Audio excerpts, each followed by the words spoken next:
আমরা প্রায় 15 বছর পরে আমরা যারা এই বয়সী 24-25 বয়সে আমরা তো ভোট দেইনি। আমরা সবাই আশা করি আপনারা অ্যাটলিস্ট ভোট দিতে আসবেন, আমাকে দেন বা অন্য কাউকেই দেন, কিন্তু যোগ্যতার ভিত্তিতে ভোট দিবেন এবং অন্তত ভোটটা দিতে আসবেন। তো ব্যাচমেটটা অনেকে আফসোস করে যে এত কম বয়সে বিয়ে হয়ে গেছে, অনেক ভালো আছে, আমরা কিভাবে করব। আবার অনেকে বলে যে দোয়া চায় যে নেক্সট ডাকসুতে যাতেও তারা ওইভাবে নির্বাচন করতে পারে।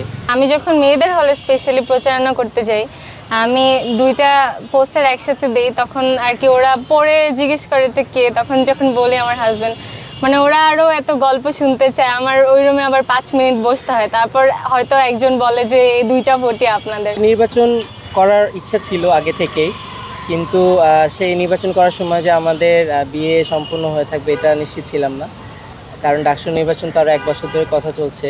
কিন্তু ভাগ্যক্রমে আমাদের বিয়েটাও ডাকসুর 1-2 মাস আগে হয়েছে, তো সেই হিসেবে আমরা দুইজন আর কি পার্টিসিপেট করছি। নেত্রী হিসেবে ডাকসু নির্বাচনে অ্যাটলিস্ট আমাদের প্রথম প্রায়োরিটিটা হওয়া উচিত আসলে যোগ্যতা, এবং আইন ও মানবাধিকার সম্পাদক পোস্টে যারাই দাঁড়াইছে, আমি আপনার হয়তো পোর্টফোলিও এবং তাদের পরবর্তী কাজ দেখলে আমি বিশ্বাস করি যে আনিকাই সে তাদের থেকে এগিয়ে আছে।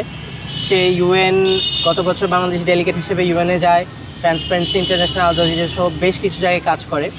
এর বাহিরেও ক্যাম্পাসে একবার প্রথম থেকে কোনো ব্যাকআপ বা একেবারে ঘোর ছাত্রলীগের সময়ও আনিকা সামনের সারিতে ছিল, নিরাপদ ক্যাম্পাস আন্দোলন থেকে শুরু করে। এবং যেটা বিশ্বাস করি যে ওর আরেকটা গুণ হচ্ছে ও অনেক সহনশীল, বিশেষ করে অন্য মত এবং মানুষের প্রতি।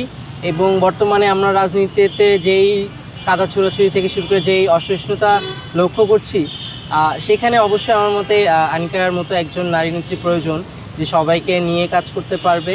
তো আমরা আশা করব যে শিক্ষার্থীরা আমাদের কাজকে প্রাধান্য দিবে, আমাদের আদর্শ এবং আমাদের যে নৈতিক অবস্থান সেটাকে মূল্যায়ন করে আশা করি শিক্ষার্থীরা আমাদেরকে ভোট দিবে।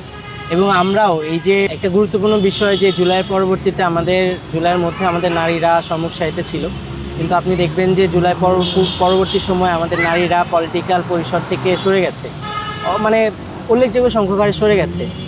আমার মতে ফ্যামিলি, পার্টনার এবং কমিউনিটিদের এই বিষয়ে সচেষ্ট থাকা উচিত, যাতে আমরা আরও নতুন নারী নেতৃত্ব এবং আরও উল্লেখযোগ্য সংখ্যায় নারী নেতৃত্ব বের করে আনতে পারি।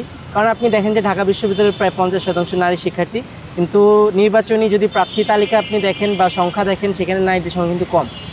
আমার একটা সবার কাছে আহ্বান থাকবে যে নারীদেরকে আরও সামনে আসতে, কনফিডেন্ট হতে সাহায্য করেন। না, আমার জায়গা থেকে বিভিন্ন জায়গায় এরকম পরিচিতরা প্রশ্ন করে যে কোন ইয়ার, আমি যখন বলি যে ওদের ব্যাচমেট, আমাদের ব্যাচমেটরা অনেক সময় জিজ্ঞেস করে, তো ব্যাচমেটটা অনেকে আফসোস করে যে এত কম বয়সে বিয়ে হয়ে গেছে, অনেক ভালো আছে, আমরা কিভাবে করব। আবার অনেকে বলে যে দোয়া চায় যে নেক্সট ডাকসুতে যাতেও তারা ওইভাবে নির্বাচন করতে পারে। এই ধরনের মজার ঘটনা কি ঘটনা তো এত বছর পরে আমাদের ডাকসু নির্বাচন হচ্ছে। ডাকসু তো নিয়মিত হওয়ার কথা ছিল, কিন্তু তারপরে আমরা একটা নতুন নেতৃত্ব পেতে যাচ্ছি। তো আমার সবার কাছে আহ্বান, আপনারা ভোট দিতে আসেন এবং প্রার্থীদের পোর্টফোলিও দেখেন, তাদের প্রিভিয়াস কাজ দেখেন, তাদের সংগ্রাম দেখেন, সব কিছু বিবেচনা করে আপনারা ভোট দেন। আমার এটাই কথা যে আমরা প্রায় 15 বছর পরে আমরা যারা এই বয়সী 24-25 বয়সে আমরা তো ভোট দেইনি, ডাকসুর মতো একটা জায়গায় আমাদের ভোট দেওয়ার সুযোগ হয়েছে। এবং এই যে নেতা নির্বাচনের প্রক্রিয়া, আমরা সবাই আশা করি আপনারা অ্যাটলিস্ট ভোট দিতে আসবেন, আমাকে দেন বা অন্য কাউকেই দেন, কিন্তু যোগ্যতার ভিত্তিতে ভোট দিবেন এবং অন্তত ভোটটা দিতে আসবেন।